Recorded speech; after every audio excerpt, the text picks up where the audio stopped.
Welcome back to Pips-N-Chits, where today I will be continuing my Horrified painting series, and today I will be starting the 1931 classic Universal monster Dracula, portrayed by Bela Lugosi. And it's a pretty iconic character here and a pretty iconic pose. I think you'll find that a lot of games or artwork would portray this classic pose. But we're going to go ahead and continue our series with contrast paints, kind of like I've done with the other miniatures in this series. And if you've missed any of those, go ahead and click one of the cards in the upper right-hand corner, and that'll take you to some of the other painting videos, or you can check them out on my channel as well. Here's the artwork that came with the game.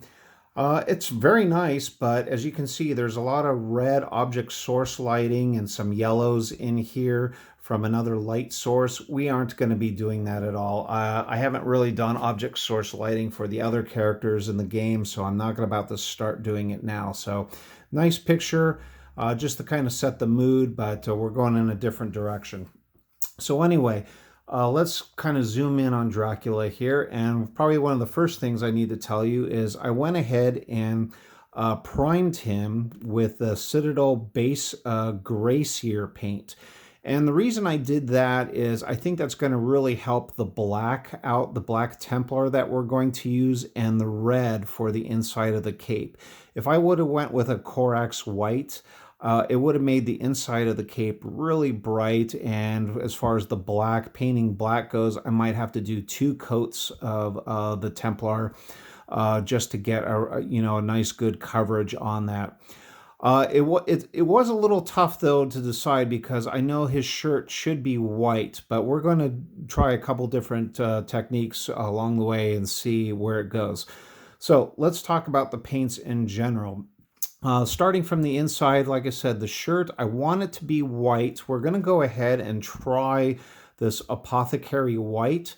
And if it comes out a little bit too gray with that, we can always come back in later with some more traditional acrylic paints and, put in a little bit of white in there. But I really want to get his vest a slightly different shade than the rest of his outfit. Dracula is primarily going to be black, but with his little tuxedo vest on the inside, I kind of want to lighten that up a little bit.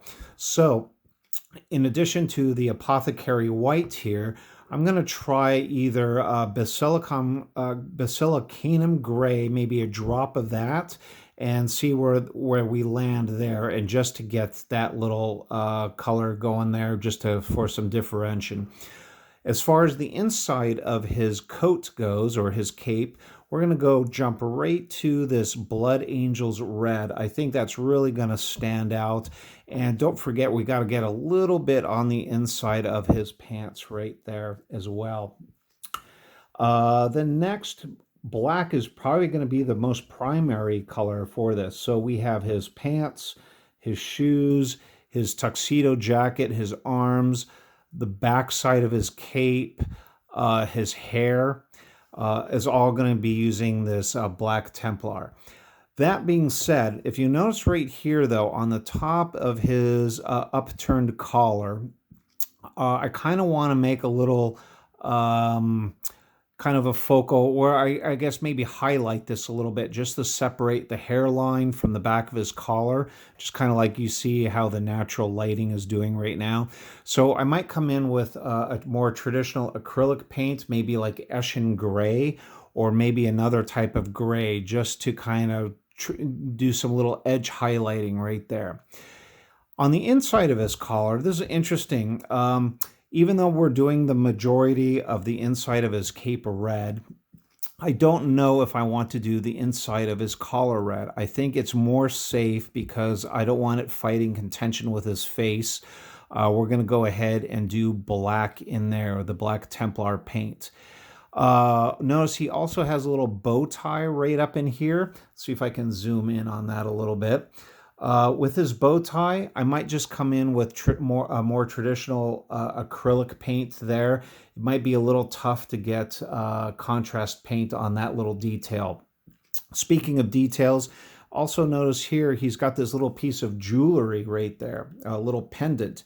And what I think we're going to go ahead with that pendant and do just ahead of time is we're going to go ahead and use this Balthasar Gold as a base. And once that kind of dries up a little bit or dries and we shade it a little bit, we might come back in and highlight some of those nodules there with some this layer Auric Armor Gold metal paint as well. Hopefully the combination of these two gold paints will really kind of make that little brooch or that pendant kind of pop out. Lastly, his skin. Obviously, when we paint this, his hands right now are kind of holding that cape, and so I might get a little bleed over. So after we paint the red and the black, we might have to come in with the gray sear just to make some corrections first on his hands. Probably the same right around the collar here, depending if I get any paint on his face. And then we got to think about his face in general. You know, Dracula is an undead creature, so his face, I imagine it being a little ashen or a little kind of dead in color. So again, even though we're going to go ahead and use the contrast of this Gilmian flesh, we'll probably tone it down a little bit. And in that, we might add either a drop of Apothecary White, or we might even add a drop again of this Basilicanum Gray, just to kind of, make it a little bit more of a muted flesh color. I don't want it a really red, rosy color like you would see, living beings or healthy beings. We want him to look a little sickly, or that he never sees the sunlight. And he's feeding on people's blood and whatnot like that. So with that being said, I'm going to go ahead and we'll go ahead and adjust the camera here in a second, and we'll start putting on our first coats of paint. All right, I just went ahead and readjusted the camera, and got to give this Apothecary White a really good shake. I've been shaking it for a while, and if you can hear, I've got an agitator in here as well. But if it sits on the shelf for a period of time, it does tend to separate a little bit. So I'm getting a good portion on my brush here, and we're going to go ahead and just work on getting that in right on the shirt area. And there's a lot of paint there in a small spot. So I'm just kind of move this around a little bit like so. And it's okay right now if we get a little bit on his brooch and the tie, because like I said, we're going to go ahead later and we're going to clean a lot of that up. So I just want to get right under his chin. I know we're obviously getting a little bit on his lapels right now. I'm okay with that. We'll clean all that up here in a minute. So with the shirt now being painted white, in this little tub right here, I went ahead and mixed, well, I haven't mixed it yet, but I've got a 1-to-1 ratio of that Basilicanum Gray and Apothecary White again, to really kind of, I didn't want it, like I said earlier, I didn't want it all black and I didn't want it all white, but I basically just want to get in here for this coat or part of his vest. So we're coming in here right now. It looks a little watery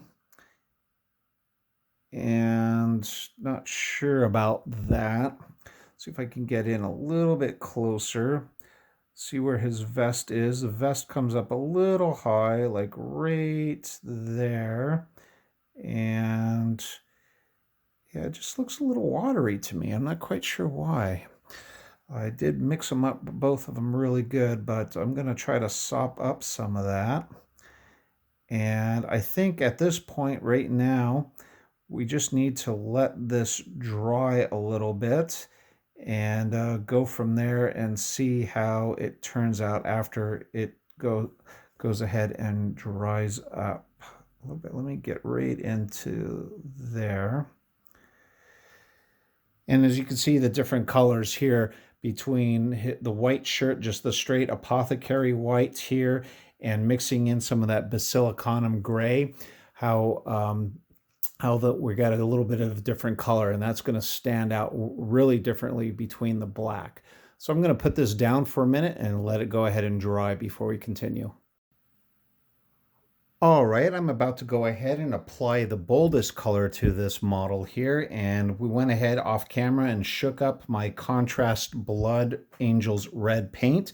And I've got two brushes here, and I selected this two right now just so I could get the part between his legs there because it's a little narrow. So I'm getting a little bit of paint on my brush right now, and hopefully, let's see if I can adjust in such a way that you guys could see this, but I'm trying to get very delicately inside here. And it's okay if I get some on his legs. Like I said, we're going to use that Gracier paint base, and we'll go ahead and clean it up before we go ahead and put the black on. But now that I have that done between the legs here, pretty good coverage, I'm going to go ahead and switch to a slightly larger brush now. It's a round brush, and it's actually a 1, but I've got a thicker head on it. And we're going to go ahead and make some really bold strokes right on the inside here. And as you can see, I am getting just brushing it right on the inside, and what a big difference that's going to make here.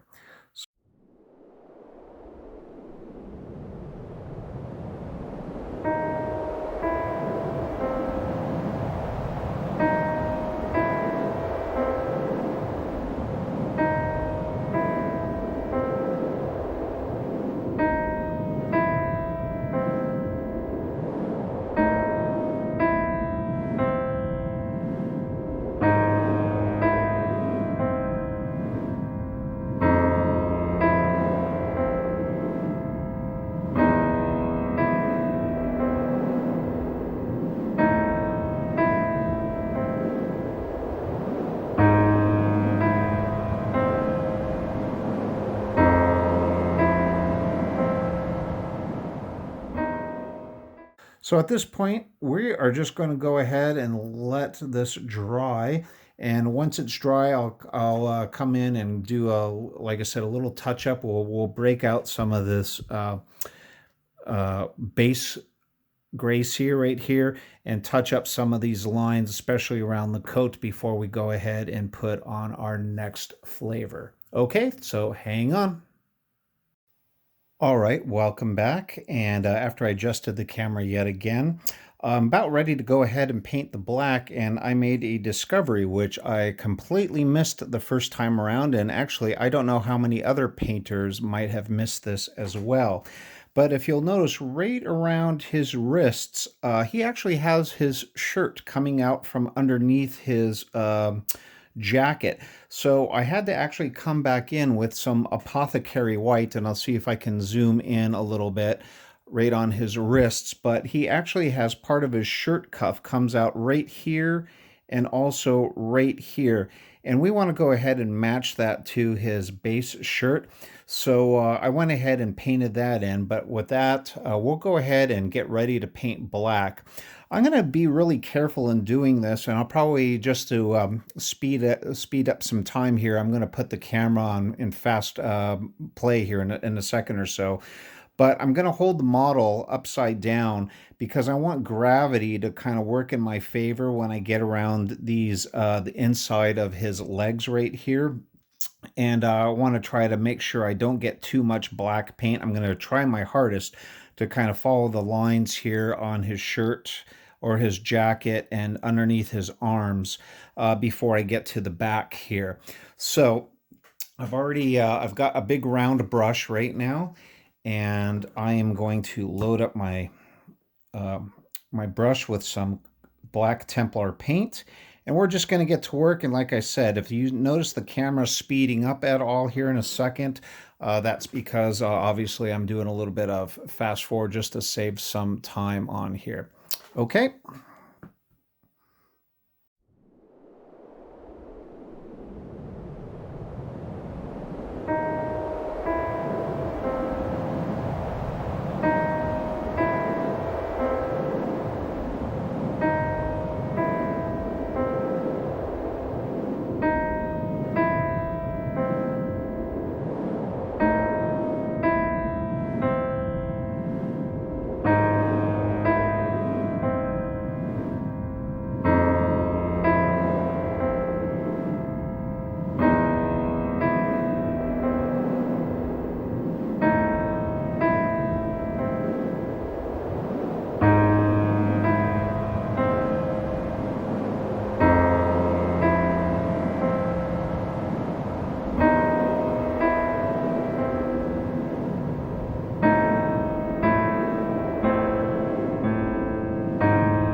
Okay, I'm going to go ahead and bring this back down to real time right now. And as you can see, I did the majority of it, but I'm going to come back in off camera and just fix up some little tighter areas. It's very hard for me to see, but again, around the cufflinks right here. And I'm probably going to do the inside of his cape there, right around his collar. I'm going to try to clean up a couple lines just so I don't get in, but you get the base of what I'm trying to do here. I am also going to come back in and maybe have to touch up a little bit of the red. I got a little bit of black here at the bottom of his cape. I don't know if you can see it right there. And I had a little bit of bleed over underneath, but I think I can correct that. Actually, if the model's sitting on the table, chances are, let me zoom out, chances are you aren't going to notice that line underneath his arm, but I know it's there and I'm kind of a pseudo-perfectionist. So with that, I'm going to be back in a few minutes with corrections and we'll go from there. Thanks. All right, as you can see, I went ahead and repositioned the camera yet again, just so we could get a little bit of a closer look of what the progress is thus far. I wanted to talk about a couple of things. First of all, Black Templar paint is actually tougher than you would think to paint with. Even though it's a black paint, it goes on really thin and separates really thin as well. That's part of the contrast magic. However, I didn't like how thin it was looking on the back of his legs, so I went ahead and did a second coat. And as you can see here on the front side, I went in and got the inside of his collar here, the upturned collar, black. We haven't done the hair yet because I want to work on his skin next. I also went in with some gray sear paint, and where the black kind of bled in over on the inside of the cape, I had to go ahead and touch up with the base coat of gray sear here. And then I went back in with Blood Angels Red. So for the most part, you're not going to notice those imperfections unless you look really, really close. But that's okay, because when it's on the board, you're basically only concentrating about the top half of the character. That's what's going to draw your attention. You're not going to worry so much about any kind of imperfections you might see on the lower half of the figure. And a nice trick to that is once he's on the table, and even though my camera's kind of at a 45-degree angle here, a trick of kind of getting the eye not to look at any kind of imperfections is to do something really nice on the base. So we'll go ahead and decorate the base up pretty good with some textures and rocks and, moss and what have you. And that'll draw the eye more or less down to the bottom here. And of course, we're going to concentrate on the top of him, especially when we get that little pendant painted in there. Other than that, the only other correction I kind of had to do that I'd like to point out is I went back in with gray sear again and repainted the cuffs, and then went in a second time with this apothecary white right there where his shirt cuffs would be on both wrists. I think when we paint the hands and the face, when we get more of that like pinkish flesh color in there, it's going to kind of take away from that anyway. So we will see a separation between his jacket and his hands with that little thing, but the details there, if it's not super crisp and clean, I'm okay with that. I think we're okay with that. Otherwise, next up, we're going to go ahead and paint the face. And one other thing I want to point out too, his bow tie. Now, you might be tempted to go ahead and paint that bow tie black or red. It's up to you, but believe it or not, the actual stills from the 1931 movie, the bow tie is actually white, if I hadn't mentioned that before. So I'm debating. I don't know what I'm going to do yet. It depends on the face and how that turns out. I might paint that bow tie black. I might paint it red, or I just might get out some traditional acrylic white paint, some matte white, and paint it in there. But for that, we're going to go ahead and I'll reposition the camera and we will start working on the skin. Okay, we're going to go ahead and experiment right now with the flesh. And in this well over here, I've put in 3 parts Gilliman's flesh to 1 part apothecary white, and 2 parts of the contrast medium, kind of to dilute it down a little bit. And so it's not complete Gilliman's flesh, like I said, we thinned it and we added a little bit of white. So we're going to go ahead and test this out. We're going to go ahead and paint one hand, see how it looks, and if it's still a little bit too pink, we might go ahead and either correct that or put in some basilicanum gray. So let's go ahead and paint some of this on. Doesn't look too bad, I guess. Make sure that we get way up here on his wrist where the hand is. Yeah, that doesn't look too bad. We get just enough hint that there's flesh color right there, but it's not overly pink. We kind of want that undead look, if you will. So yeah, I think we'll go ahead and move forward with this. And you know, if I don't like it, that's okay. We can always go back in and paint over it with our gray sear, and you know, try the formula again. But for right now, I'm just going to go ahead and go go ahead and paint his hands and his face with this, and then we'll leave it be and go from there.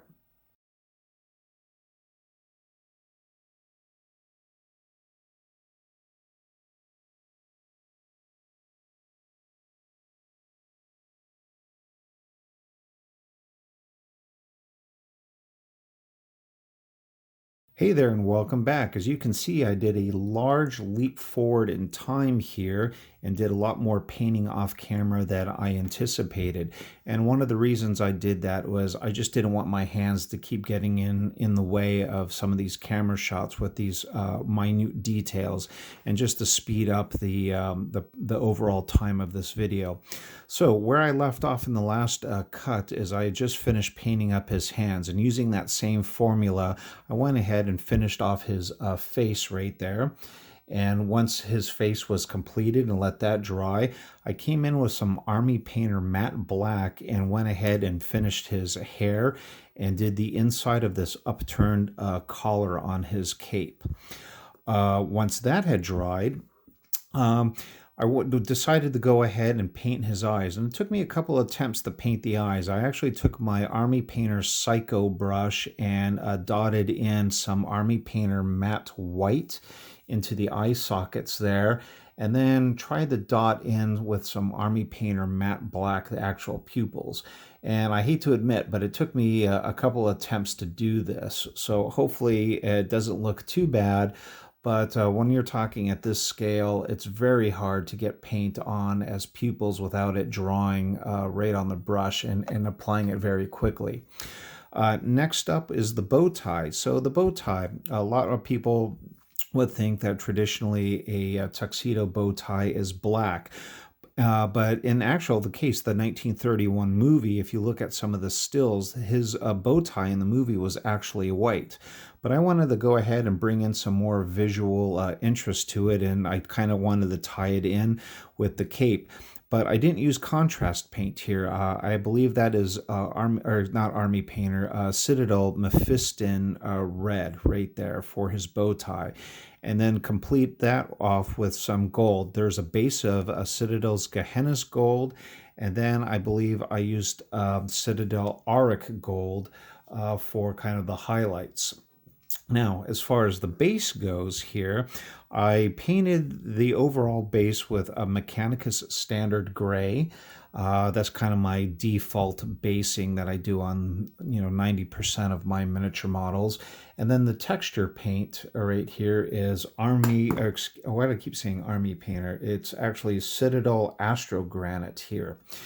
And then once that went ahead and dried, I went ahead and glued in some rocks that I had made actually out of wine corks. They're wine corks that I cut up with an X-Acto knife, kind of glued them in place with regular, white Elmer's glue or PVC glue.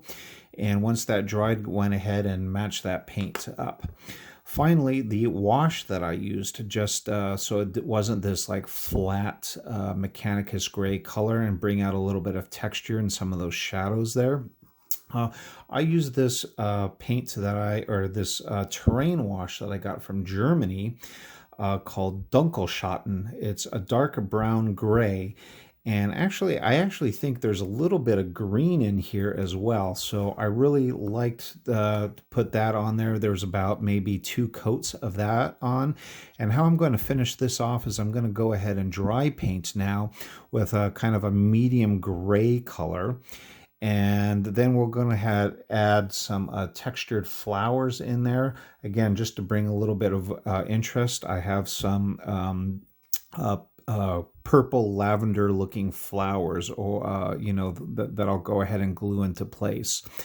Lastly, as far as some highlighting goes, and you're not going to probably see it on camera, I used a traditional acrylic paint. I did some edge highlighting at the top of the collar here and on some of the inside of his jacket and the lapels here and part of his pants, some of these downward creases there at the front of his pants. Just Eshin gray, which is kind of it's a dark gray, but it's lighter than black. So there's a very, very subtle highlighting here, and you might not even be able to see it from the angles here on my camera and the lights that I have shining overhead. But that's where we are on here, and I'm hopefully we'll finish up with, like I said, some dry brush highlighting, a couple of flowers here, and then we'll go ahead and wrap this video up. All right, and in this last little segment, to finish off Horrified's Dracula with contrast and acrylic paints, I'm going to just talk about some of the details here I added to finish up this miniature. First, I went ahead and dry brushed on some Administratum Gray to both these cork rocks and the astrogranite turf down here, just to bring out a little bit of highlights. I also added some elements from a company called Woodland Scenics, and that would be the purple flowers that I mentioned earlier, as well as some of this green moss and this like little twig right here, just to kind of simulate a log and kind of give it a more of an appearance of being outside. So with that, this model I'd like to think is pretty much done. So I hope you enjoyed this painting series. I've got one more model here, or one more miniature. That would be the Invisible Man, that will go ahead and start up. And like all the other ones in this series, I will do the majority of it in contrast paints. If you go ahead and like this series, and if you want to leave a comment, please leave a comment below and go ahead and hit that like and subscribe button. It'd be most appreciated. And again, thank you for watching me over here at Pips-N-Chits, and have a great day.